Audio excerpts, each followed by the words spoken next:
everyone, welcome back to Sunday Live Channel. Thank you so much guys for tuning in. To all my subscribers, thank you so much guys for amazing support.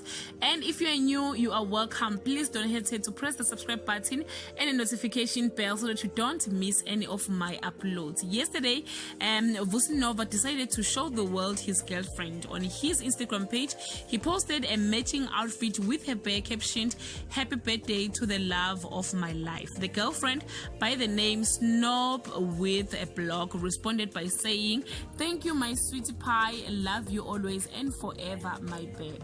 This response, guys, didn't sit well with Vusi Nova's followers. They advised him not to waste the girlfriend's time but to follow his heart. I was hoping his followers would find closure about unanswered questions they always have about his sexuality, but instead they became more and more confused. Social media is convinced that Vusi Nova is dating Somizi, and he is the reason why Mohale moved out from Somizi's mansion. Somizi and Vusi Nova spend most of the time together, and they performed their new release song on Idols SA Sunday. The best friends responded and rubbished their dating allegations. It's unfortunate that social media, guys, is not buying their story. They believe what they believe and regards Vusi Nova's girlfriend as a fake. That's it for now, guys. Leave your comment below and share your thoughts. Bye.